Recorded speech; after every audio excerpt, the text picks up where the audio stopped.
going into quarterfinals. And what I want to see TL avoid, because they are actually replacing KT on the red side against EDG, is avoid the scenario where the Akali Urgot really dominated the draft phase for EDG, because that flex pick forced KT to an awkward situation. They had to take champions that could lane against both, and splitting the difference actually hurt KT overall in their cohesion, so some bans levied to that might be a good idea. Yeah, they're already going to avoid the Kai'Sa situation. iBoy obviously very comfortable on that champion, but the Shen, I think, is a very good ban from EDG against Team Liquid as well, providing one of those tanks with the cross-map mobility.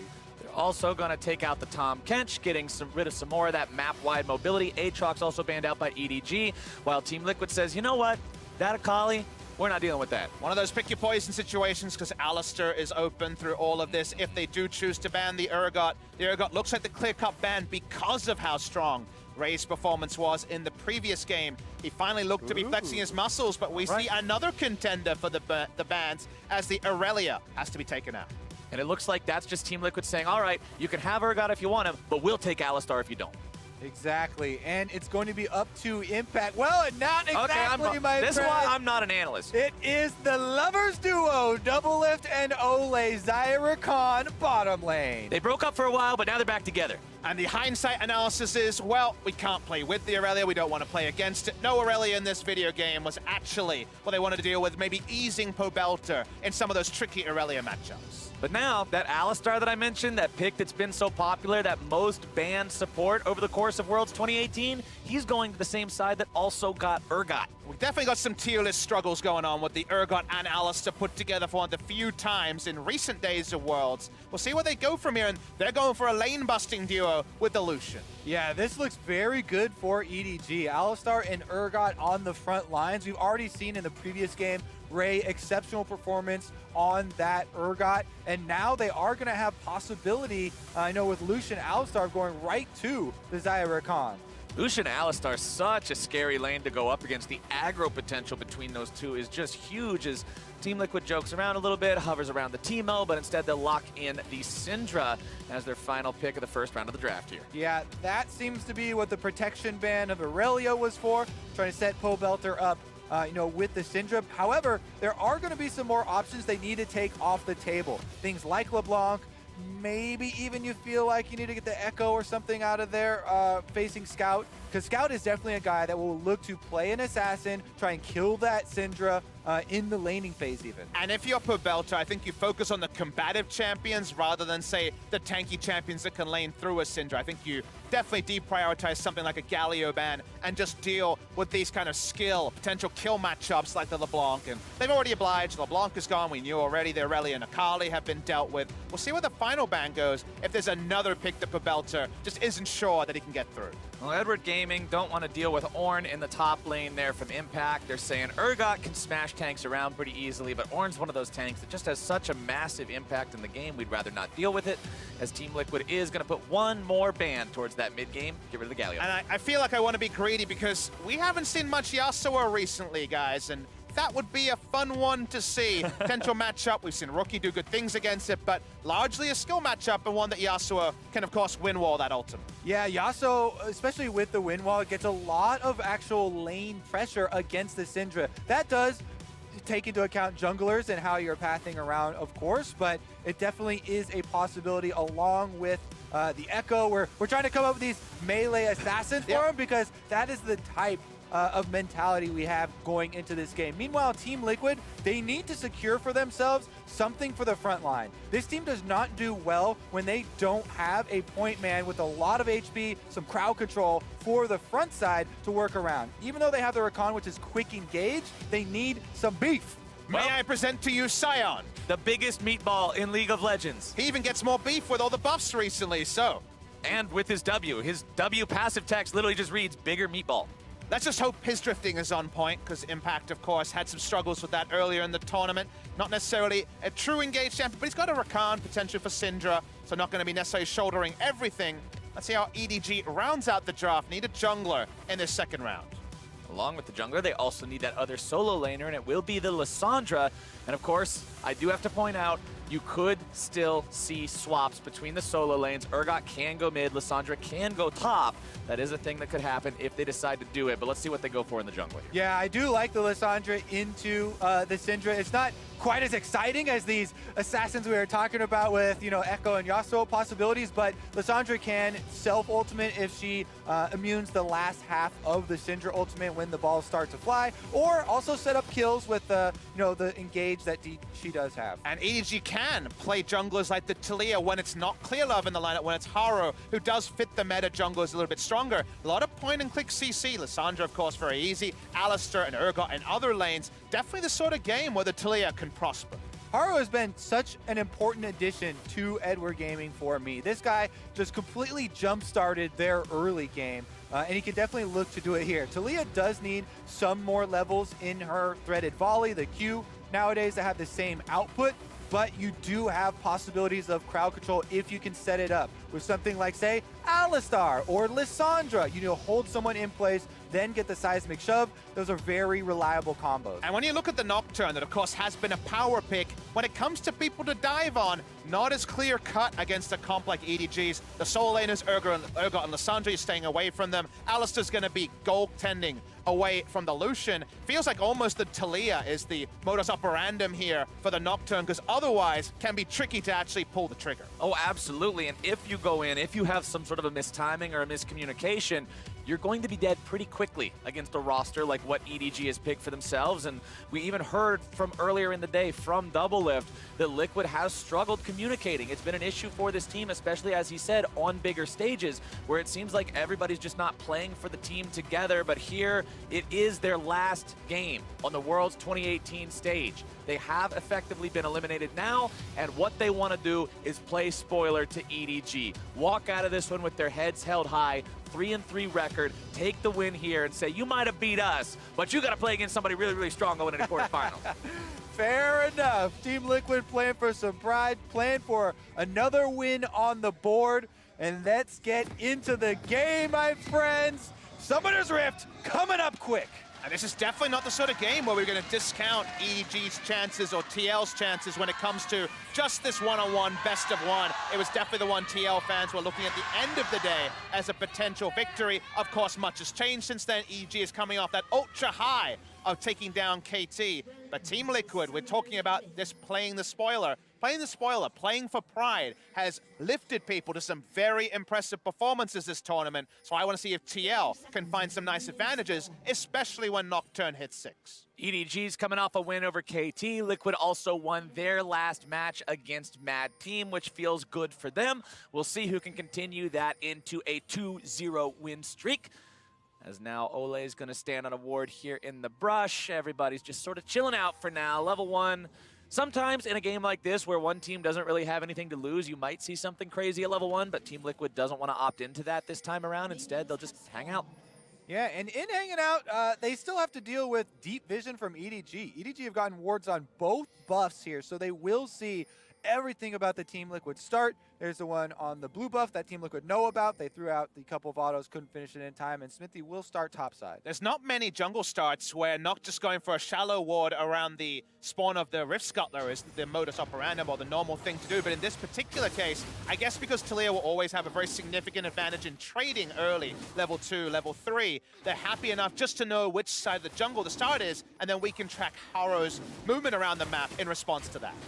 We know Talia can move around the map very quickly. She can farm up very safely. Gets a little bit low early on when that first clear, but after that, it's pretty easy for her to just take down all those camps with no real effort extended. All right, something that you should note when playing against Zyra, the level 2 all-in engage, incredibly scary. So, Ole and Doublelift pushing up here. Mako and iBoy are respecting it.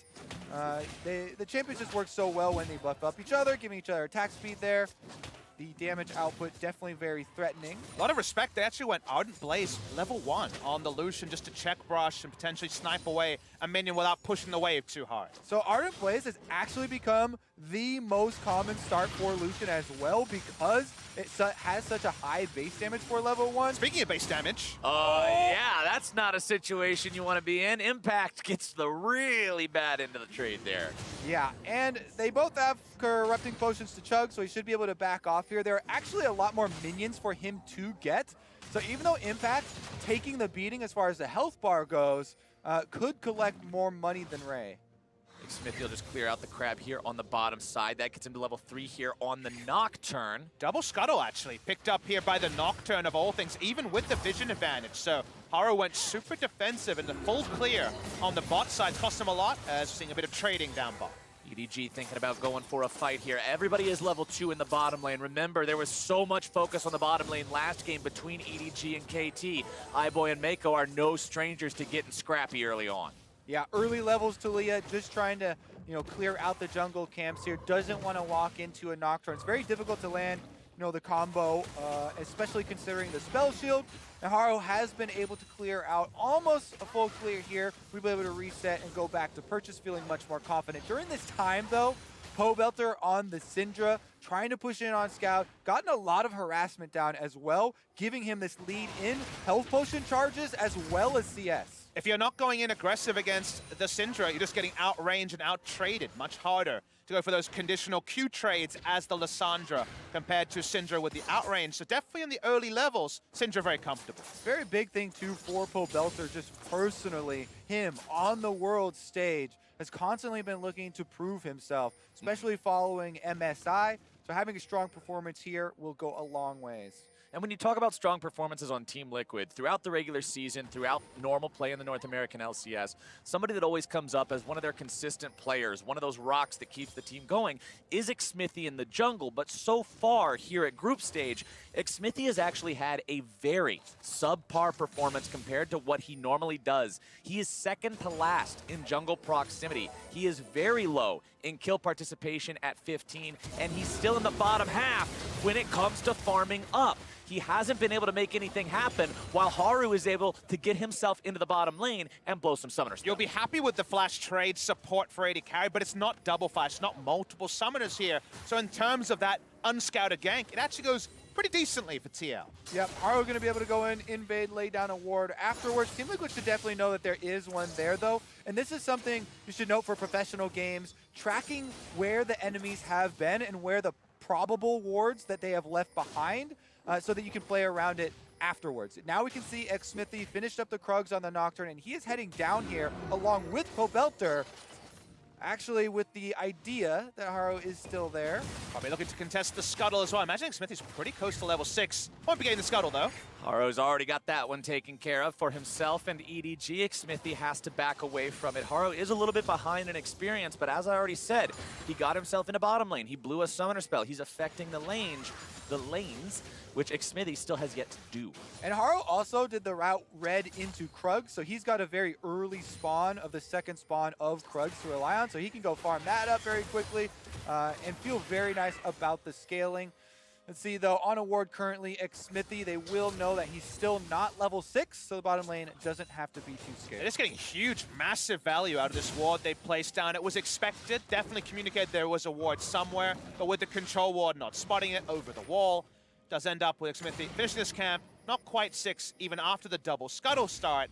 We'll continue, and we'll have that paranoia very soon. And Nocturne is one of those champions that once you hit level 6, whenever the ultimate is off of cooldown, we want to see you looking for a play. It's such a powerful tool. It needs to be utilized early and often in order to truly succeed. We'll see what can happen once he gets there. But now bottom side, it's going to be plays coming out from EDG yet again. And first blood over to iBoy. They make it look easy. Yeah, that was very quick. You barely even got to go along with the play-by-play, my friend. Alistar in, Ignite down, and Ole is dead. Also, the kill credit going over to iBoy for the Lucian funds his early game. This is going to be a big turnaround. See, Nocturne topside here has ultimate. Going after that enemy Urgot. Xmithy, can you make this one happen? Looks like it's going to be yes. Ray tries to flash, but it's ultimately just wasted. Good pickup there for TL. And the war between the old teammates here, Impact and Ray. First blood in that little skirmish goes over to Impact as Smithy's able to turn the tides. Let's see at the bottom though, Ole was walking towards the brush and then only got to press the W there for a second, not getting close enough. Here it is though, Smithy uses the blast cone to get over the side and engage at the exact same time here from Impact. It's all about your timings, the cross-map play happening. This is sort of punishment that we never saw in the previous game in the same matchup. So credit to TL finding something on the top side. That flash was so wonky. I'm just going to throw that out there. That was not going to get Ray anywhere. Really don't think he should have expended that one there, but hey, he tried. I mean, Impact kind of is the guy that Ray looked up to and trained with a lot in his time in the North American LCS. And definitely a lot of respect between those two guys, the sword and the shield. Yeah. In this one, the shield decided to call a Nocturne. Yeah. And that's how you beat the sword. I didn't know there was a phone a friend option. There absolutely is. The shield phones his friend the wristband, and they take down the sword together. I wondered where you were going with that. I was trying to think of something else that you would use in a fight that goes on your arm, and I thought of like a bracer or a guard or something else. All right, bracer's better than wristband. Wristband sounds like something you wear to get into a concert. All right, blue buff going to be taken low here. EDG trying to steal this one away. Helping Haro out on that. Smite secured by Xmithy, though. This man is known in North American LCS for his accurate smites, and that one's going to pay off. Yep, Team Liquid do retain the gold advantage. Even after the first blood bonus did go over to iBoy in the bottom. It gave him most of his way towards the Blade of the Ruined King, but not quite there yet. Level 6s have started to come in. Ole, though, a little bit behind, of course, because he did go down. So Team Liquid don't have the option of the all-in. You can see it, Smithy, though, on Nocturne's waiting for Ole to ding 6. So maybe just another minion, and they will go for the play. Paranoia a couple of seconds away on the bot side. Well, we see Ole, who kept the summoners, remember? Smithy's just about ready. There we go. Here comes Team Liquid's 3 versus 2 play. They're still able to get their AD carry away on the side of EDG, and now the counterattack's coming in. Haro makes his way down here just to make sure the bottom lane is protected. Pobelter wanting to come around from the side, see if there's any follow-up, but EDG are going to back themselves away until the teleport is called in. It's going to be a 5-man bloodbath. Ray finds himself isolated right now. The Scion charges forward, but it's going to be Scout with the flash into the multiple person CC. Damage coming down onto the health bars of Team Liquid, but Scout's the first one to fall. Impact going to be taken below half, but now Mako has to retreat. A 2-man stun from Scout of the Week. iBoy tries to escape. The decimating smash isn't able to find him, but Ray will be the sacrificial lamb. Xmithy grabs that kill as Team Liquid manages to find the fight.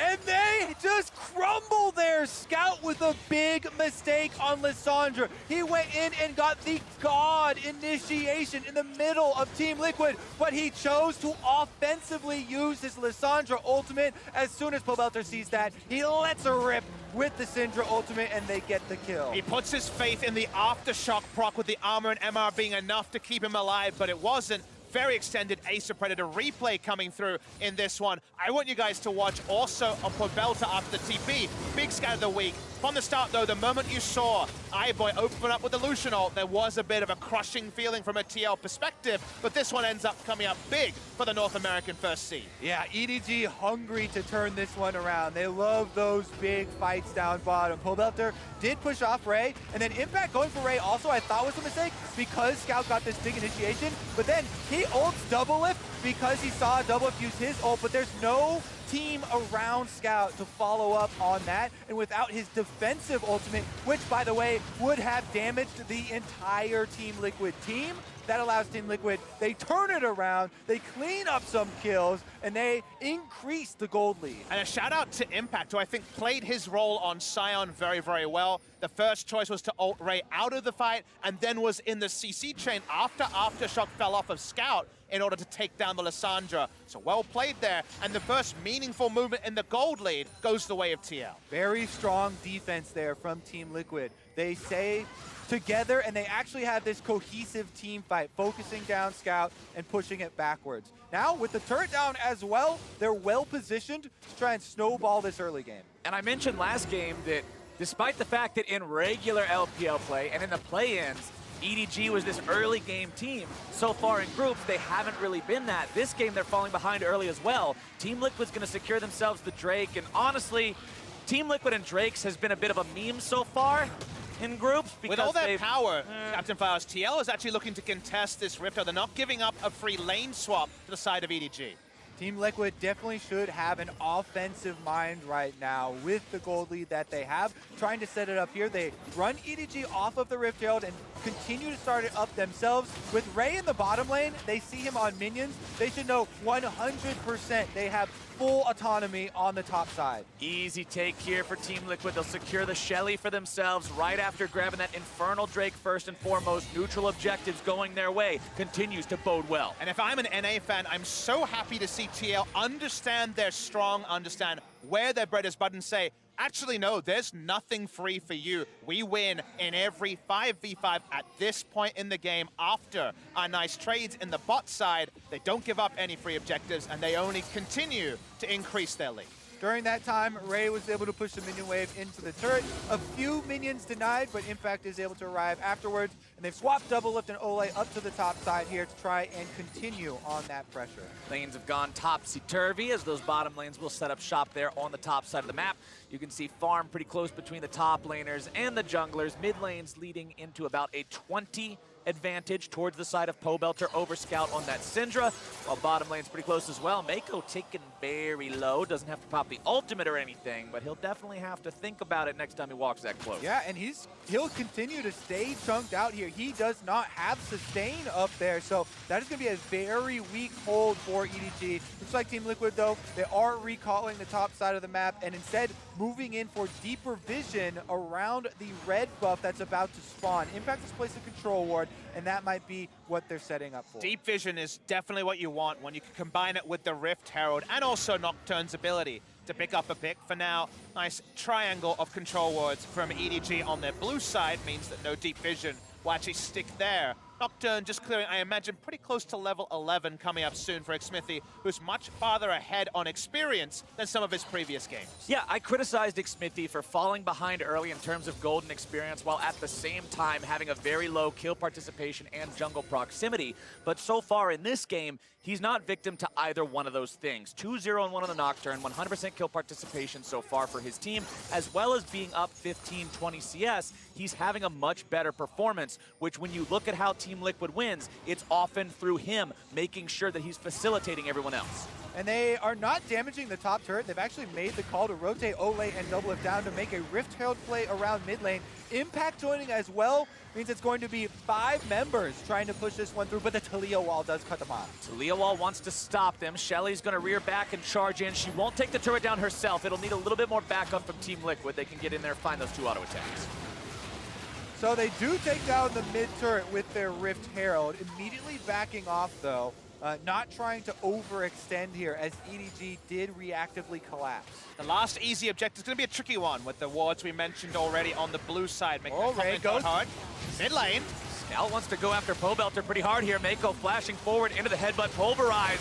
Pobelter very low, very dead. Scout making sure of that one as EDG pushed 5 men strong into the mid lane. What an answer from EDG, right back down Team Liquid's throats through the mid lane here. After they disperse, EDG are going to answer mid.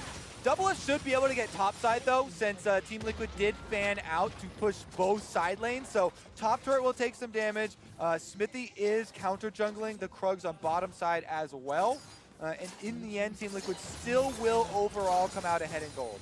An even style trade in this scenario is something you'll take as EDG, and getting the mid lane turret down as their only turret does mean there's that chance for a Baron play, that chance for deep vision. For a playmaking, you want the mid lane turret down, and that's at least a small consolation for EDG. Also for playmaking, EDG want a target. Pobelter on the Syndra now is the best target possible. He has no summoner spells left after this play. Here's the replay though. Use the cleanse, use the flash over here, but EDG had too many forms of initiation. Yeah. Lysandra as well as Alistar eventually found him, and now he has to be very scared. No summoner spells available. He knows he is prime target for EDG. Life sucks in a long lane, and Syndra for sure. Longest lane possible in mid with these the outer turrets are already down for a 16-minute game, so this kind of has to meander, and he wants to be playing a tempo game with his jungler, pushing up and trying to influence the map and make EDG accountable after the good early game from TL. Doesn't feel like the 2,700 gold lead or so right now, especially in Pobelter's eyes. Important to look at the fact that the next Drake is also spawning in 45 seconds, and it's also one of those Drakes that everybody finds so important in the Infernal. It is one of the critiques, as I mentioned earlier, about Liquid, that they seem to go really, really hard for Drakes. They have a over 70% Drake control in their games, but it has lost them some of their previous matches already as they have been punished for those takes. But with one Infernal already under their belts, getting a second could be a big bonus. And a lot of those previous unsuccessful Drakes from Team Liquid did come down a lot to execution in the team fights, which they talked about, you know, not having the best communication, and I think plan going into them as well, doing a bit too much on the fly kind of reaction. This game has looked much more coordinated from them. Clearing up the last of the vision here around the aforementioned Infernal Drake. Impact grouping nice and early. The Sandra TP is up. One TP ward spotted is what Ole walks past. They don't clear out the control ward either, but it's just going to be a fast Infernal Drake take for TL. Drake take for Team Liquid, and now they back away. This is what people want to see from Team Liquid, securing the objective, not taking a needless fight afterwards, instead just claiming that small victory, resetting and planning out the next one. Team Liquid learning from some of those mistakes before, maintaining the 3,000 gold lead, having the double scaling bonus of 2 Infernals, and now we'll see them move up towards the northern part of the map, secure some more vision around there. Baron will be live in just over a minute. But all the easy objectives now are largely down from a TL perspective, and finding a way to actually pressure inner turrets, the vision is too shallow to do that. Baron hasn't spawned. A lot of teams already at Worlds 2018 have found themselves in this scenario where it gets a lot less easy or straightforward. The checklist gets a bit more murky when you're in this scenario and want to work out what's the next objective we target. Yeah, it feels a bit tedious, but the next objective that arrives that no one really wants to do is the homework of laying down and increasing your vision through enemy territory. Since all these outer turrets are down, you push in, you get the wards between these jungle corridors to make it more difficult for your opponents to have any sort of gold income to keep up with you. That's the way that you slowly increase your gold until the next neutral comes. And the reason that you kind of put it as one of these ironic objectives or one of these less desirable objectives is it often has to be relayed. One swoop of it is not enough. You have to come back. It's going to be defended and it's going to be attacked. But if you keep in all the balls in the air of this particular juggling act of things like, okay, what cooldowns are up, what flashes are down, there's always that chance to collapse when the wards are either being attacked or defended. It very much is house cleaning, dusting everything off, taking out the trash, going through, washing the windows. It's chores. It's chores to put up vision. It's a disciplined process, and we'll see if Team Liquid has the discipline to make it work out successfully. EDG, I thought there was going to be a PSA about doing your chores here for the viewers at home from you, Flowers. No, come on, I'm not going to do that. Man. You guys should be doing your chores anyway. I know you're all responsible here in the Twitch chat. As Ole and the rest of Team Liquid now have themselves positioned around the top side of the map here. EDG doesn't seem too afraid. Scout gets himself away over the wall with the claw. Grand Entrance won't be finding him anytime soon, and EDG will back out of Team Liquid territory, back into that neutral river. Good defensive vision around here, and here's the catch. Pobelter in some trouble yet again. EDG are finding him time and time again. That's another kill going their way. Watching some of the NALCS, I see that Pobelter sometimes has his lapses in judgment where he had previously control. His team was playing around vision control. It goes away, and he still plays and doesn't respond quickly enough. They had no control around this area, and Ole is out of position as well. Ole in some trouble. Mako goes in, headbutt, pulverized, goodbye. Haro claims that one. He was just trying to do his chores. There was a ward there in the Baron, fellas. I mean, don't do your chores when the house is burning down, Kobe. Fair enough. Get out of the house. The mid lane turret going down, if we recall back to the answer that EDG had, actually led to a lot of these plays. You know, Pobelter did not have security of that turret to rely on in the mid lane. That's why he's here. What does he have? Nothing. Exactly. He's on an EDG ward here. Mako finds him right over the edge. He also was trying to do his chores here, drop the control ward over the edge, and it seems like those are much more dangerous than we thought they were. Ole also getting caught. Mako, easy collapse here, and Alistar really showing why this pick, the reliable engage, also the reliable defenses of your ultimate after you go in, just so important in this world. Don't do your chores when crazy farm animals are on the loose. The Alistar rampaging around the Baron Pit means there's no way out there for poor Ole. What is this conditional PSA you're doing there? Back where I come from, this might actually be a very realistic thing. You live out in the country, sometimes there's some raging farm animals on the loose. I defer to you on this one, Flash. All right, this is my area of expertise, Papa Smithy. You trust me. Raging farm animals, not something you want to have to deal with when you're putting down some wards in the Baron Pit. And right now, EDG will continue just picking up these resources in their jungle. They've closed the gold gap down to about 1.5K from the 3,000 it was earlier. And I'd like to try to read the minimap and say, okay, where do we control? And for the side of TL, who is still in a gold lead, the answer is pretty limited vision. Yes, one river brush, which has caused them a lot of strife in the last few minutes, but they have to invade 3-4 man to get any vision, but they're looking for a pick. Nice catch coming out from Team Liquid. They return the favor. You catch our mid laner, we'll catch yours. All right, now it is Team Liquid with some agency around the Baron Pit. Trying to retreat out here, clear out some of that work that EDG did. Impact has been the one chosen, more tanky, to actually rotate over to the mid lane and try and hold off EDG's counter push. You can still try to collapse on Impact, but it takes a lot of work to beat down that Scion. Decimating Smash going to be used there to make sure the wave doesn't do too much damage to the turret. Big Smithy also hanging around to the side here, ready to jump in as Pobelter will continue pushing down this top lane. But EDG wants to collapse. You can see so many pings. On my way, on my way, on my way, on my way. Weaver's wall gets built to block off the exit. Pobelter's in some trouble. Ray's coming up after him there. No way to get himself out of this one. And once more, Pobelter in the wrong place at the wrong time. Well, split pushing Syndra, definitely hard to pull off. No mobility here outside of your flash and merely walking around. So EDG with the Talia will not let you do that in a side lane, and Team Liquid are punished immediately after they find that pick on Scout. I'm instantly reminded of Double Lift's words. Yeah, when we get on stage, I don't know what it is. I don't know what happens. Instead of playing as a team, everybody's just paying attention to their own game and getting caught and making poor decisions. Pobelter has got to stop giving these away for free. It's the reality of playing on the world stage where everyone around you is a champion, a second place, or a third place team. They are right up there in terms of competitive in their region. And the game state is changing and shifting so quickly. The seesaw, it's not a team fight seesaw like the previous game. It's been a vision battle.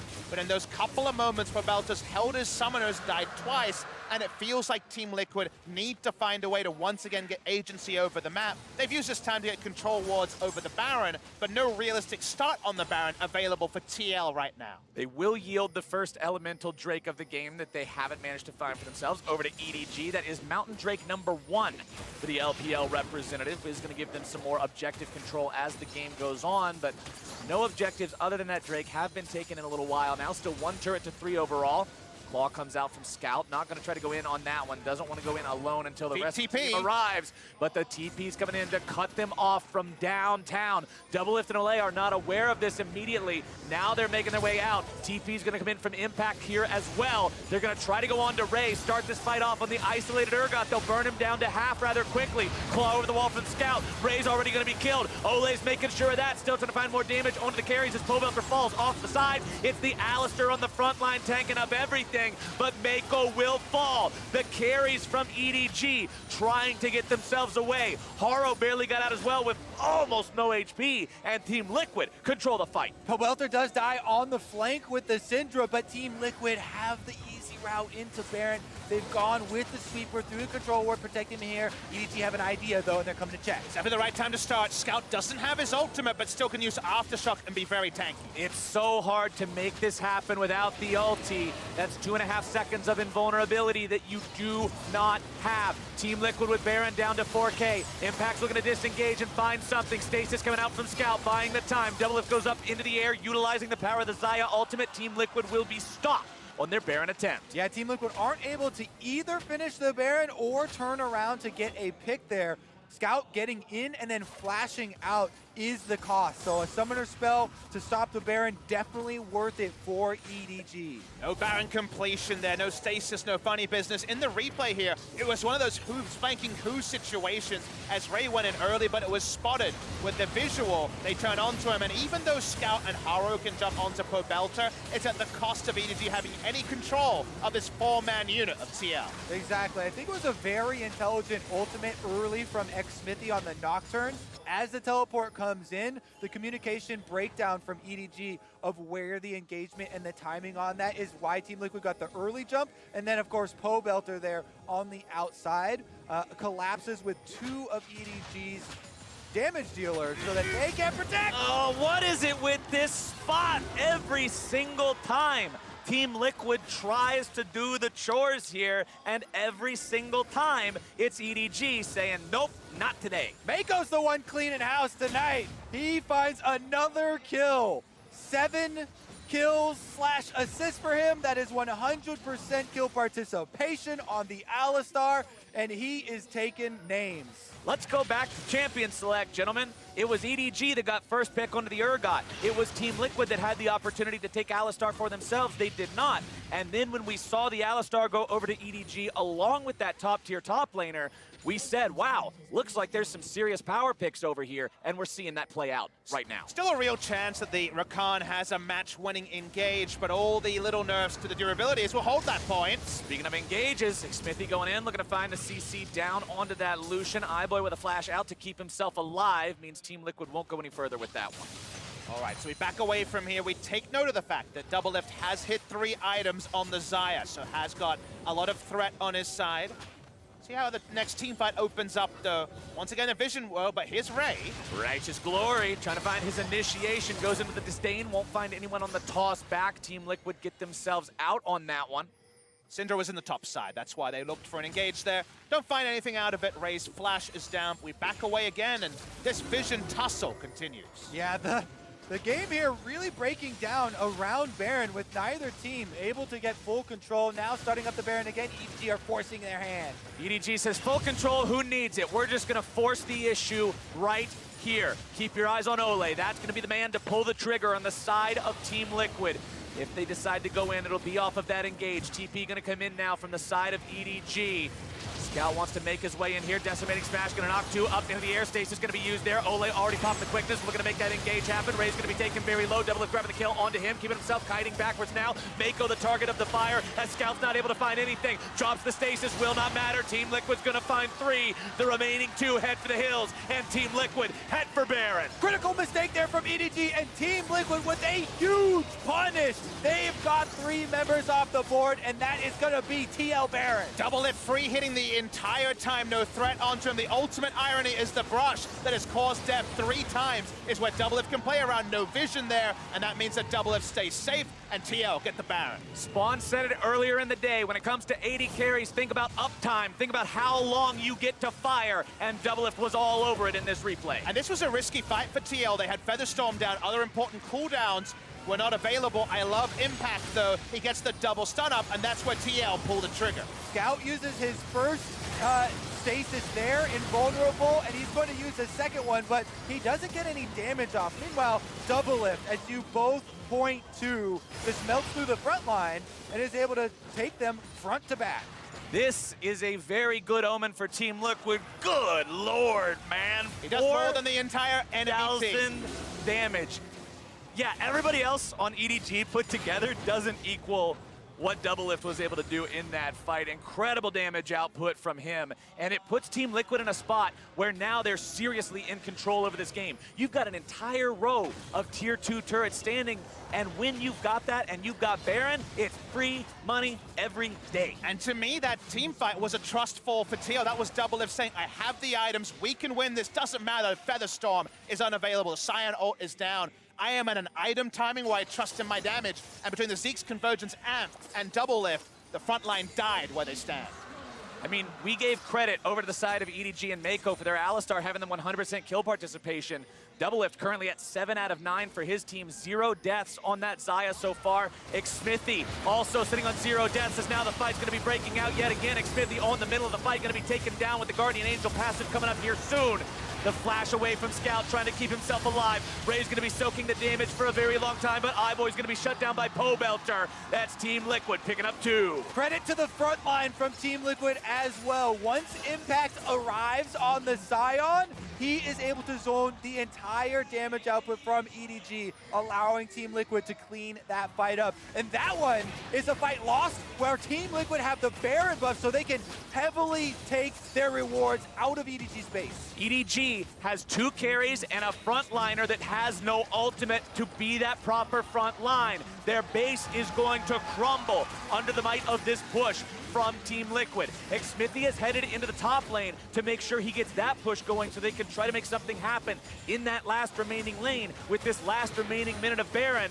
But the Baron power play is already at 7,000 gold. And it's moments like these, the last team fight into taking 2 inhibitors that show the fallback fundamentals that TL have brought, dominating North America. We're gonna watch the replay where it was initially Scout having to self-ult out of emergency, but the Scion ult here was massive for TL. Yeah, Ole went in and made him change his plans completely. Once Impact arrives, they zone him up. Syndra also being able to let loose with the ultimate there, finding the kill onto Iboy super early on, allows them to then turn onto Ray. And once again, it is Ray who gets stunned up. Ray's trying to stop this Team Liquid gameplay, but it's not going to happen yet today. They take him very low as now Ole's going in, able to find the damage and the CC on Haro thanks to Pobelter. It's shutdown credit coming out for the side of EDG onto the enemy jungler, but Liquid still looking to take the fight here for themselves. Scout goes over the wall, looks to find something, won't find anyone so far. Double pops the QSS, Double finds the kill, Double dominating, and Team Liquid is on the victory march. Iboy avoids the scan of the week for now. The orbs go over the wall, the Alistair goes down, Impact goes in, Iboy's on the run. Team Liquid want to be the grasp of the dead and pull EDG down with them. They want to prevent that tiebreaker. They want to exit the world stage and win, and they are gonna do it. They'll take down EDG and bust that Nexus. And Team Liquid get their victory, get their revenge on EDG for the loss earlier. What a victory here. They were caught out many times in this game, but still persevered in the end. Good team fighting around Baron allows them a hold on this game. And Team Liquid have spent the entire year after stacking this roster trying to be the pride of North America. Unable to do it at MSI, barring a good second round robin. Unable to exit the group, but once again, just like the Buffaloes yesterday, heads held high. They've once again thrown this group into a bit of pandemonium as no longer does EDG control their destiny. KT Rolster with a win over Mad Team will be first seed. And with KT's performance so far, you have to admit that that is highly unlikely. Team Liquid have done a service to KT here by making them avoid that tiebreaker and taking down Edward Game. Feels like the ultimate irony. People always pointed to the C9 SKT groups in the past and said that SKT would do the job for the side of